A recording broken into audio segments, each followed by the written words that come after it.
This is the new Hennessy Blackbird, and it's America's Koenigsegg, but there's a problem. While all the other manufacturers are building cars with more power, more grip and more technology, Hennessy has gone the other way. On paper, this car seems like a downgrade, but in this video, I'm going to explain why I don't think that's actually the case. I'm Matt Watson, and you're watching CarWow. Let's start with the thing that makes everything else make sense. The Blackbird uses an all-new naturally aspirated V8 engine. Sounds as American as apple pie, right? Well, actually, this V8 was developed by Ilmer Engineering, a company based in the UK. They built engines for Formula 1 and IndyCar, so they know a thing or two about developing one hell of an engine. The target power output is 800 to 850 horsepower, all without any electrical assistance, and it'll rev to more than 9,000 RPM. That would make it the highest revving and most powerful naturally aspirated V8 ever fitted to a road car. All of that goes to the rear wheels only, and yet the Blackbird will still do 0 to 60 miles an hour in 2.5 seconds. That's quicker than a Pagani Utopia, and about the same as a Koenigsegg CC850, one of my favourite cars that I've ever driven. And like that car, this car has a 6-speed manual gearbox, though this one is more traditional and doesn't have all the clever solenoids and actuator trickery of the Koenigsegg. This one is a proper old-school manual, so you definitely won't want to accidentally money shift it. The Blackbird will do 220 miles an hour, which is faster than all these competitors. Part of the trick is that it'll weigh less than 1,360 kilograms, thanks to a carbon fibre tub and body panels. Turns out that if you leave the batteries, the motors and the screens at home, you don't need to chase a big power number for ultimate performance. The going backwards theme really kicks in when you open the door. The Lamborghini Revuelto has almost 30 inches worth of screens in it. The McLaren Artura has 18 inches. The Hennessy Blackbird has none. That's right, there isn't a single touchscreen in this car. The dials are all analog, and you get a mount for your phone, called the Hennessy Holster, to control things like satellite navigation and music. To be fair, Hennessy wasn't the first to think of this, because you get the similar setup in an entry-level Dacia Sandero.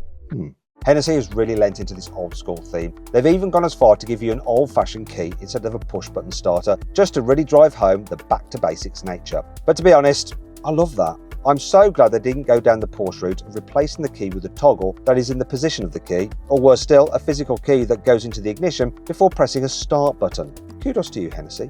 I'm getting some serious Bugatti Tourbillon vibes from this interior. Just look at the way the dashboard swoops around from each side before flowing into the centre console. And in that centre console, you get a gorgeous gated shifter for the manual gearbox, topped off with a carbon fibre knob. I did think the carbon seats looked really cool as well, but then I spotted something, and I don't mean the Stetson between them. Look at the two holes and the leather pad between them. Then look at the Hennessy badge. It's a face with a giant nose, isn't it? No, I can't unsee it. Speaking of things you can't unsee, look at the central air vents. They're in the shape of a diamond. And then there's the optional sky glass roof, and these overhead switches and dials that make you feel like you're about to be cleared for takeoff. Someone please fetch me my aviators.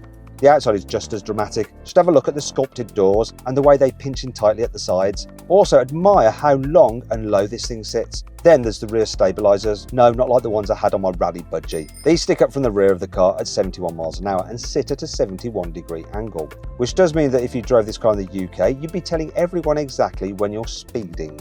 But Hennessy have thought of this. There's a button to deploy them at any speed you want. So posers rejoice. Around the back, you'll notice the diamond-shaped quad exhaust, the same shape as those central air vents inside, and that motif turns up in the headlights as well. Every one of those details is there for a reason, but we'll come back to that. Now, I want to explain why this isn't a downgrade, because yes, Hennessy has taken stuff out of the car, but this isn't a cheaper, lesser version of what they've already built, because this car is designed to do a completely different job. I've driven a Hennessy Venom F5, and that car is totally bonkers. It's really exciting, but it's loud, it's intense, and it's raw, like a race car for the road. I needed a little sit down after driving it. The Blackbird is different though. It's built to be able to cover 800 miles in a day in comfort, which is why it has enough luggage space for 2 suitcases, big windows to give you a good view out, and more interior space than the Venom F5.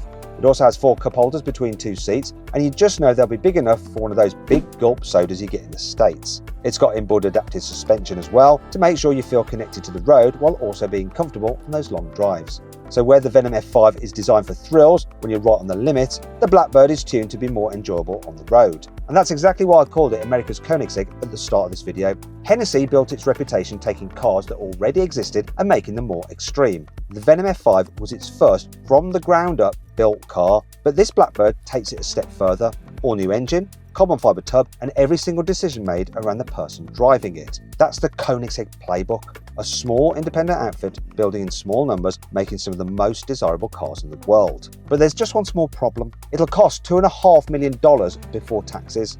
That's near as makes no difference to £2 million, and deliveries don't start until 2029 after production of the Venom F5 finishes. And finally, only 71 Blackbirds will ever be made. And that number isn't an accident, because this car is named after the Lockheed SR-71 Blackbird, the long-range spy plane used by the US Air Force from the late 1960s until 1998. Suddenly then, it all makes sense. Those pinched doors mimic the jet's tightly pinched sides. That long, low stance comes from the plane as well. The rear stabilisers deploy at 71 miles an hour and sit at 71 degrees in reference to the SR-71. That sky glass roof, inspired by the canopy of the SR-71. And those diamond-shaped exhausts aren't just a shape, they look like the thrusters on the Bell X-1 rocket plane, the one Chuck Yeager used to break the sound barrier way back in 1947.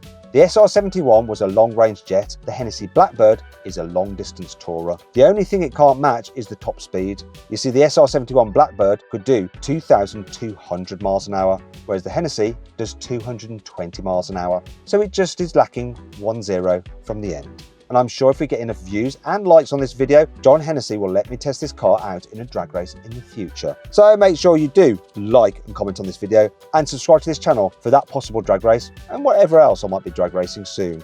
However, if you'd like to see if this new Blackbird is better than the Koenigsegg CCX50, then click on the video window to watch my in-depth review of that car. It will blow your mind. Thanks for watching, and I'll see you next time.